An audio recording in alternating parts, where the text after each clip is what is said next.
Hello बच्चों, आप लोग का बहुत बहुत स्वागत है मेरे YouTube channel Green Edutech Space in में। डियर स्टूडेंट, हम लोग आज देखेंगे क्लास 12 के केमिस्ट्री के फिजिकल का तीसरा चैप्टर इलेक्ट्रोकेमिस्ट्री के 50 महत्वपूर्ण यानी कि 50 important objective for NEET 2022, JEE mains 2022 and all state board exam of 2022। यानी कि 2022 में जो आपके एग्ज़ाम होने वाले हैं उसके लिए मैंने third chapter that means electrochemistry से 50 ऐसे ऑब्जेक्टिव को कलेक्ट किया हूँ जो आपको हर तरह के प्रॉब्लम को बनाने में हेल्प कर सकता है। दैट मीन्स जिसका यूज आप न्यूमेरिकल में भी, थ्योरी में और ऑब्जेक्टिव में तो ऑब्वियसली करेंगे ही। तो चलिए हम लोग स्टार्ट करते हैं। इलेक्ट्रोकेमिस्ट्री का फर्स्ट क्वेश्चन है आपके सामने, Faraday's law of electrolysis is related to, यानी कि फेराडे का जो इलेक्ट्रोलाइसिस का लॉ है वो किससे रिलेटेड है। तो भाई ये किससे रिलेटेड होता है? इक्विवेलेंट वेट ऑफ इलेक्ट्रोलाइट से। Good conductor of electricity and heat is, यानी कि इनमें से कौन जो इलेक्ट्रिसिटी और हीट दोनों का क्या है? गुड कंडक्टर है। ऑप्शन आपके सामने है anthracite, Coke, diamond, graphite, charcoal. तो कौन होगा? Graphite. When 1 Faraday of electric current is passed, the mass deposited is equal to, यानी कि जब आप 1 फैराडे करंट पास करेंगे तो कितना मेटल या कितना वो सब्सटेंस डिपॉजिटेड होगा। तो उन जो भी मेटल होगा उसका 1 ग्राम इक्विवेलेंट होगा, क्योंकि आप क्या कर रहे हैं? 1 फैराडे करंट पास कर रहे हैं। Galvanize iron sheets are coated with, यानी कि जब कोई भी आयरन शीट का, जैसे आयरन प्लेट हो, रड हो, कुछ भी हो, तो उसका कोटिंग किसके द्वारा किया जाता है? ऑप्शन है carbon, copper, zinc, nickel. Zinc के द्वारा किया जाता है। E naught cell and delta G naught are related as, that means standard cell potential and standard Gibbs energy में क्या संबंध है? तो इसका फॉर्मूला होता है delta G naught equal to minus N F E naught cell. N क्या है? Number of electron, F Faraday constant, E naught cell क्या होगा? Standard cell potential. Rust is mixture of, rust किसका मिश्रण है? तो FeO and FeOH whole 3, FeO and FeOH whole 2, Fe2O3 into and FeOH whole 3। तो भाई Fe2O3 ही होता है, तो ये आंसर होगा। ठीक है, इसी का ये मिक्सचर होता है। कौन चीज़? रस्ट। नेक्स्ट क्वेश्चन है आपके सामने, है ना, कह रहा है कि when lead storage battery discharge, यानी कि जो भी आपका लेड स्टोरेज बैटरी है, यानी कि जो आप इन्वर्टर में या गाड़ी में यूज करते हैं, उस बैटरी में क्या होता है जब वो डिस्चार्ज हो रहा होता है? तो उसमें जो एसिड होता है ना उसी का कंज्यूम होता है। और कौन सा एसिड होता है? H2SO4, डी नंबर होगा। क्लोरास लोइस, क्लोरास का लो क्या है कि उसका जो limiting molar infinite molar conductivity होगा वो उसके केटायन और एनायन की मोलर कंडक्टिविटी के योग के बराबर होगा। तो इसलिए आपका option number B is right answer. Next question है यूनिट ऑफ इक्विवेलेंट कंडक्टिविटी। तो इनमें से देखिए सिर्फ ए नंबर ऑप्शन है जिसमें इक्विवेलेंट आया है, इसीलिए आपका ऑप्शन नंबर ए सही। चलिए नेक्स्ट क्वेश्चन है क्वेश्चन नंबर 10, कह रहा है कि when electrolysis of molten solution of sodium chloride then which species are obtained at anode. Sodium chloride का किसका करा रहे हैं आप? सोडियम क्लोराइड का इलेक्ट्रोलाइसिस कराएंगे तो एनोड पर क्या ऑब्टेन होगा? तो भाई मोल्टेन है ना, क्या है ये आपका? मोल्टेन नहीं, हाँ मोल्टेन सॉल्यूशन है। तो मोल्टेन सॉल्यूशन का जब आप इलेक्ट्रोलाइसिस कराएंगे तो एनोड पर आपको क्लोरीन और कैथोड पर आपको क्या होगा? सोडियम मेटल ऑब्टेन होगा। तो कैथोड तो नहीं, एनोड का आंसर देना है, इसलिए option number D is right answer. Next question है आपके पास में, एक सेल का रिप्रेजेंटेशन दिया हुआ है। ये क्या दिया हुआ है? सेल रिएक्शन का रिप्रेजेंटेशन। तो ये रिप्रेजेंटेशन किसका है? Western cell, Daniell cell, calomel cell, none of this. तो डेनियल सेल का है। क्यों? क्योंकि वेस्टर्न सेल क्या होता है? ये मर्क्यूरस क्लोराइड से बना होता है।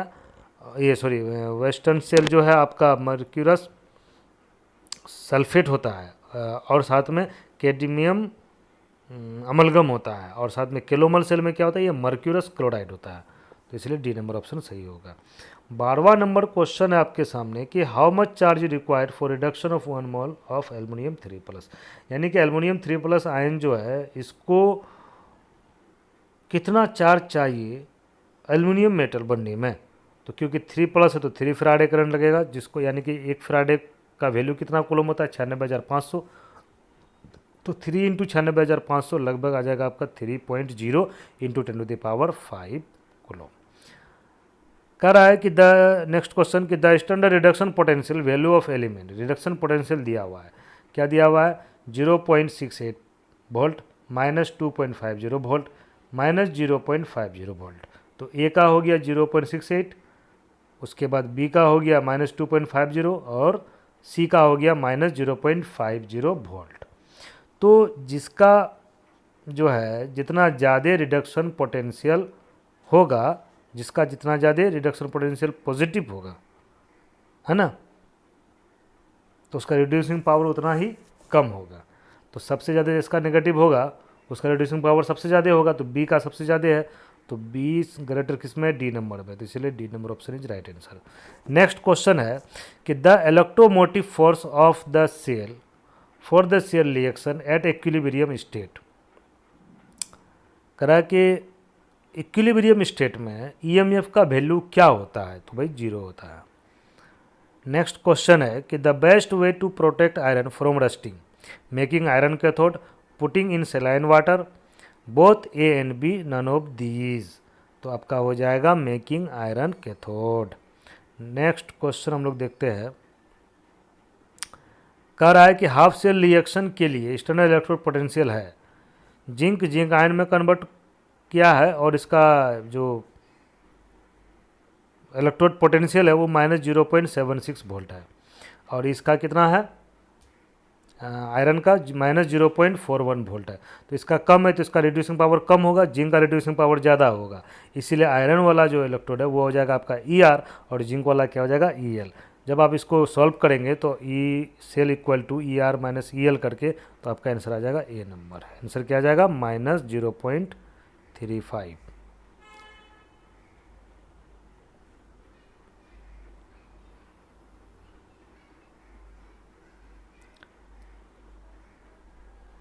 नेक्स्ट क्वेश्चन है कि सोडियम क्लोराइड के जलीय विलयन का रहा है कि विद्युत अपघटन यानी कि इलेक्ट्रोलाइसिस से कौन सा हाफ सेल रिएक्शन एनोड पर होगा। तो इसका जो है एनोड पर क्या ऑप्टेन होता है आपको सबसे पहली बात, और कैथोड पर क्या ऑप्टेन होता है ये देखना है, ठीक है। क्या है, एक्वस सॉल्यूशन है किसका, सोडियम क्लोराइड का।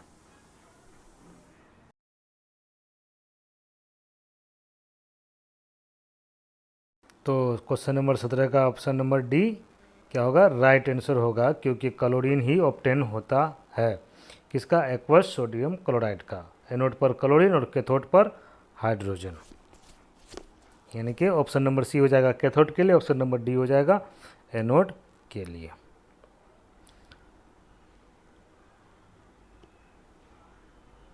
नेक्स्ट क्वेश्चन है, डेनियल सेल के लिए E0 सेल का वैल्यू इतना दिया हुआ है, निम्नलिखित में से कौन सा व्यंजक इस सेल में इक्विलिब्रियम का सही वर्णन करता है।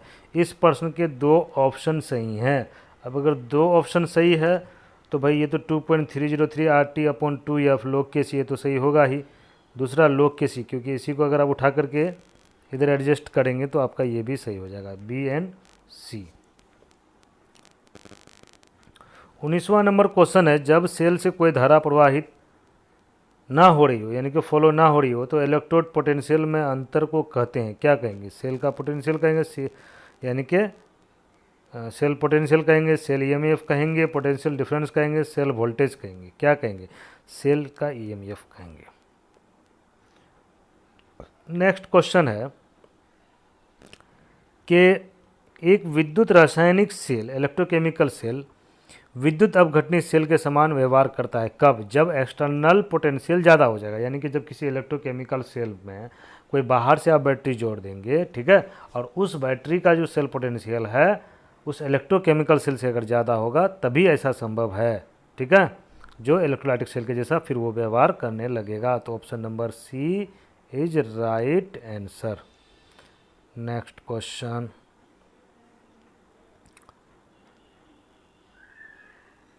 नेक्स्ट क्वेश्चन आपके सामने है कि निम्नलिखित में से किसी सेल के अक्रिय यानी कि इनर्ट इलेक्ट्रोड के विषय में कौन सा कथन सही नहीं है? इनर्ट इलेक्ट्रोड के बारे में कौन सा कथन सही नहीं है? कौन सा कथन सही नहीं है? यह सेल अभिक्रिया में भाग नहीं लेता है, यह या तो ऑक्सीकरण अथवा अपचयन यानी कि ऑक्सीडेशन या रिडक्शन अभिक्रिया के लिए सतह प्रदान करता है, यह इलेक्ट्रॉन के चालन के लिए सतह प्रदान करता है। भाई तीनों ही काम करता है ये यहाँ को, जबकि क्वेश्चन क्या है?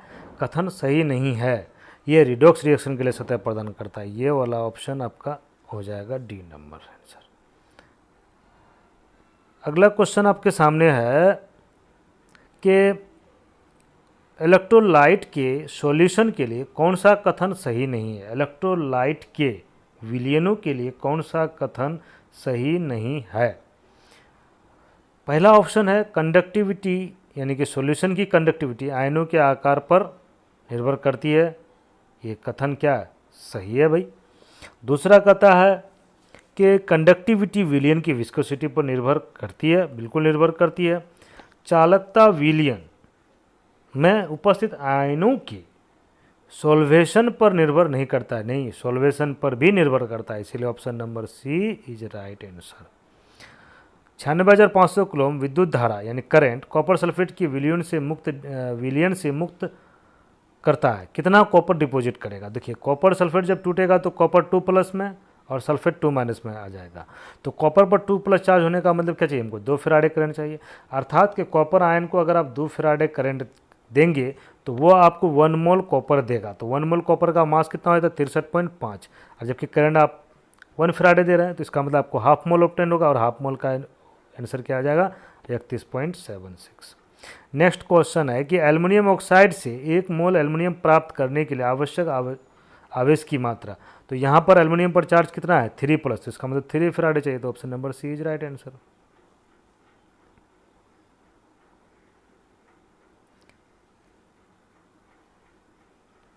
नेक्स्ट क्वेश्चन है करंट की वह मात्रा जो सिल्वर नाइट्रेट के सॉल्यूशन में 108 ग्राम सिल्वर जमा कर सकता है या करा सकता है। तो सिल्वर का वेट कितना होता है? एटॉमिक वेट 108 ग्राम, यानी कि 1 मोल सिल्वर का भार होता है 108 ग्राम। अच्छा, सिल्वर पर यहाँ चार्ज कितना है? तो +1, तो इसलिए कितना चाहिए? आंसर क्या हो जाएगा आपके पास में?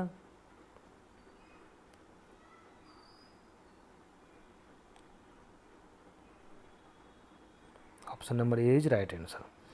फैराडे का इलेक्ट्रोलाइसिस का फर्स्ट लॉ है। फर्स्ट लॉ में क्या बताता है? यहाँ तो पहला ऑप्शन नंबर ये आइंस्टीन इक्वेशन है, बी नंबर हो जाएगा। क्यों? क्योंकि W = ZIT है। Z क्या है? Electrochemical equivalent weight. अच्छा, E = H नहीं, ये प्लांक इक्वेशन हो गया। PV = NT, ये गैस इक्वेशन है। नेक्स्ट क्वेश्चन कर रहा है कि फैराडे का इलेक्ट्रोलाइसिस का सेकंड लॉ संबंधित है। तो सेकंड लॉ किससे संबंधित होता है? इलेक्ट्रोकेमिकल इक्विवेलेंट वेट से। जिसमें ये ऑप्शन मिलेगा हमको वही होगा, बी नंबर, है ना। नेक्स्ट क्वेश्चन आपके सामने है कि चालकता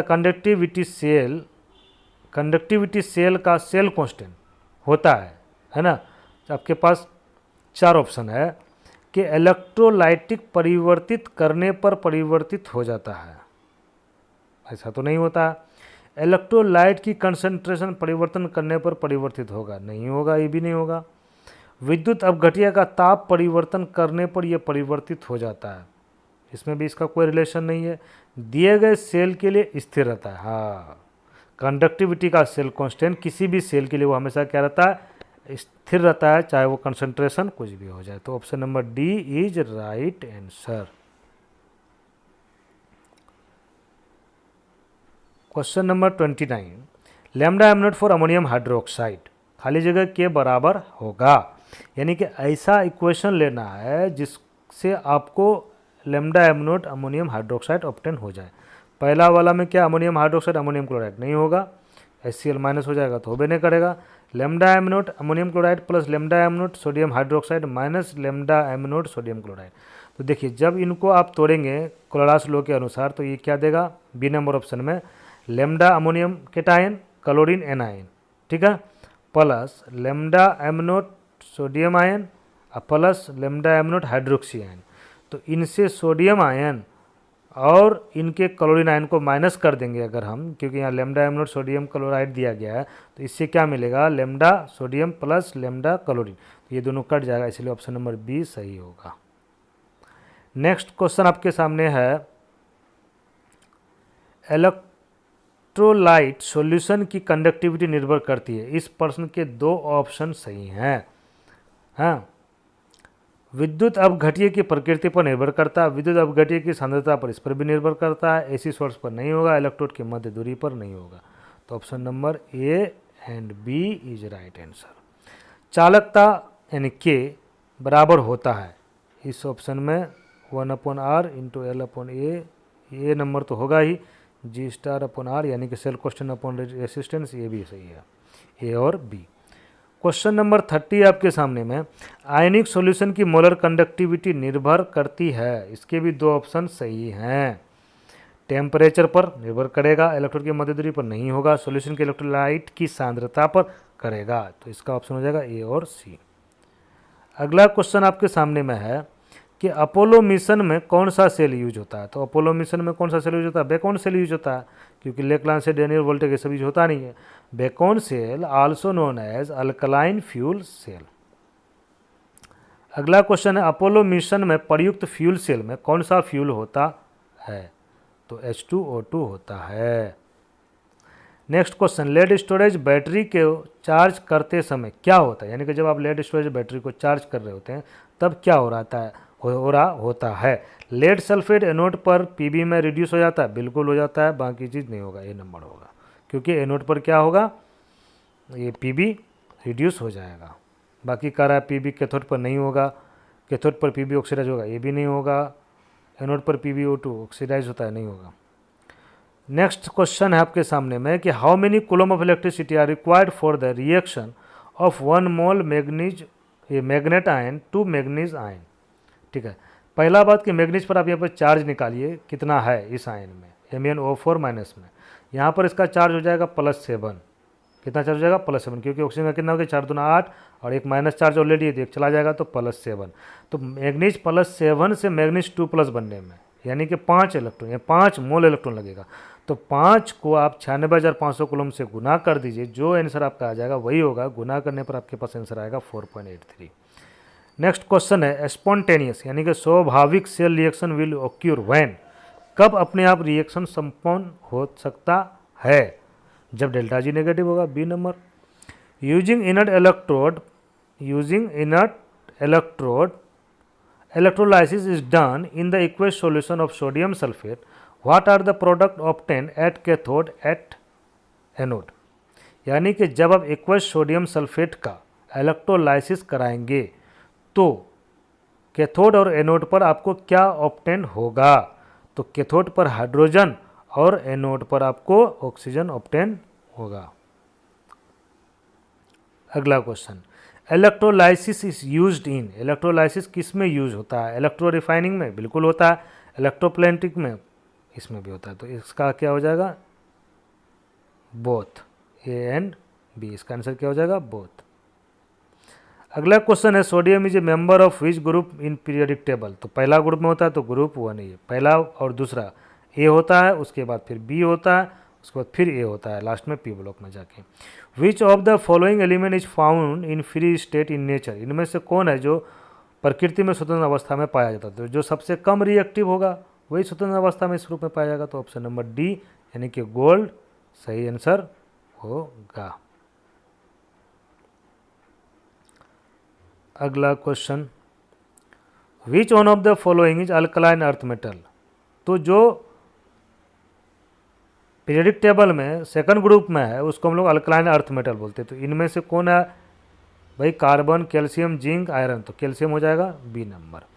1 gram metal ion M2+ was discharge by the passing of 1.18 into 10⁻22 electron.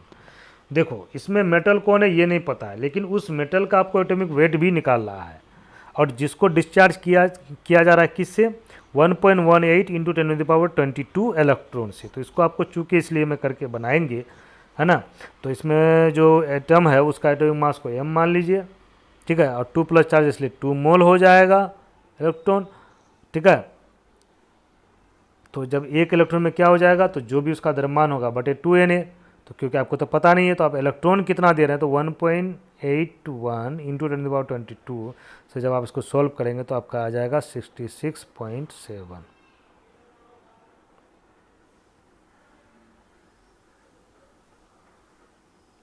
अगला क्वेश्चन है विच of the following is an insulator. Graphite conductor है, एल्युमिनियम कंडक्टर है, डायमंड सोचना होगा, सिलिकॉन कंडक्टर है, तो इसलिए सी नंबर सही आंसर होगा। An example of electrolyte. तो भाई इलेक्ट्रोलाइट कौन होता है, जो किसी एसिड बेस या सोल्ट का जो सॉल्यूशन होता है वही होता है। तो शुगर भी आपका क्या है, नहीं होगा क्योंकि ये ऑर्गेनिक कंपाउंड, यूरिया बेंजीन ये भी नहीं होगा, सोडियम एसीटेट होगा क्योंकि ये सॉल्ट है। अगला क्वेश्चन आपके सामने है कि which of the following expression is true. इनमें से कौन सा एक्सप्रेशन सही है। I is equal to Q T नहीं होगा क्योंकि Q is equal to I T होता है, तो यहाँ पर दिया I is equal to Q upon T, यही हो जाएगा, बी नंबर ऑप्शन सही हो जाएगा आपका। Which of the following metal from a protective layer of oxide to prevent corrosion. इनमें से कौन सा मेटल है जिसके ऊपर में ऑक्साइड का लेयर बन जाने पर यह और भी सुरक्षित हो जाता है। तो कॉपर AgAuAl, एल्युमिनियम ही ऐसा है जिसके ऊपर में एल्युमिनियम ऑक्साइड बनने से यह और भी कठोर हो जाता है। तो option number D is right answer. The SI unit of molar conductivity. Molar conductivity का एसआई यूनिट क्या होता है, सीमेंस मीटर स्क्वायर पर मोल। ठीक है। अगला क्वेश्चन है the charge on 1 gram mole of nitride ion 3 charge है। तो 3 से अगर 96,500 को आप गुना कीजिएगा तो आपका लगभग आ जाएगा 2.89 into 10⁵ coulomb. The reduction potential of zinc, copper, iron and silver are in the order, है ना। तो इसमें ऑर्डर में सजाना है, तो इसमें से सबसे नेगेटिव ज़्यादा जिसका होगा रिडक्शन पोटेंशियल, इलेक्ट्रोड पोटेंशियल, वो सबसे अच्छा रिड्यूसिंग पावर रखेगा। तो इनमें से जो है जिंक का हो जाता है -0.76, कॉपर का हो जाता है +0.34, आयरन का हो जाता है -0.44 और सिल्वर का होता है 0.80। तो सबसे कम सिल्वर का होगा और सिल्वर सबसे पहले किस में है, ए नंबर में, तो ए नंबर हो जाएगा, उसके बाद कॉपर होगा, उसके बाद आयरन होगा, तब जिंक होगा। इस तरह से हम लोगों ने 50 ऑब्जेक्टिव देख लिया। अगर आप इस 50 ऑब्जेक्टिव का सही से तैयारी कर लेते हैं तो आपको इलेक्ट्रोकेमिस्ट्री की किसी भी तरह के प्रॉब्लम को बनाने में दिक्कत नहीं आएगी। अगर आपने अभी तक मेरा चैनल को सब्सक्राइब नहीं किया है तो चैनल को सब्सक्राइब कर लें, बेल आइकन को प्रेस कर दें, अपने दोस्तों के बीच में शेयर करें। Thank you for watching my YouTube channel.